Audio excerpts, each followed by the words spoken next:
Aujourd'hui, je vais vous parler de la nature de l'amour, vous parler de la sexualité, de la condition féminine, puisque ce sont les thèmes des 4 essais qui composent le livre Eros de Lou Andreas Salomé. Ces textes ont été rédigés par l'auteur à différentes périodes de sa vie. Et il s'agit du fruit de sa réflexion sur ces sujets à travers une vision qui mêle la philosophie, la psychanalyse et ses propres expériences. Alors avec Eros, nous sommes très loin des analyses théoriques, puisque l'ouvrage explore les émotions, les conflits intérieurs qui traversent chacun de nous dans notre quête de l'amour et du sens. Le premier essai de l'ouvrage est une réflexion sur la valeur propre de la féminité. Et dans cette partie, Lou Andreas n'est absolument pas dans la revendication. Elle défend simplement l'égalité entre hommes et femmes en mettant toutefois en avant les spécificités des uns et des autres plutôt qu'en prônant une stricte égalité, qu'elle soit juridique ou sociale. Elle y voit un enjeu, un véritable enjeu qui dépasse son époque, ce qui en fait une considération inactuelle.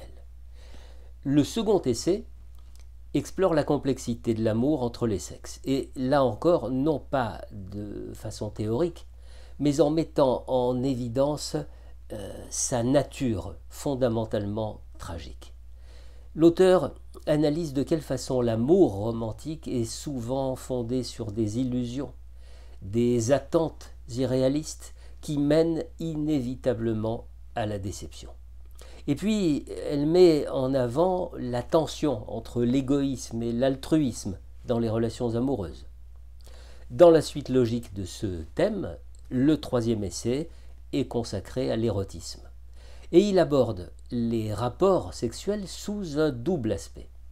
Leur dimension naturelle, biologique, et à la fois la façon dont ils s'intègrent dans les normes et dans les structures sociales. Lou Andreas explore l'influence de la société sur l'expression de la sexualité et la manière dont finalement la culture façonne littéralement le désir. Elle montre comment l'amour et la sexualité, qui sont souvent considérés séparément, sont en réalité profondément liés. Et puis vient le quatrième essai de l'ouvrage qui témoigne de l'influence de Sigmund Freud sur la pensée de l'auteur.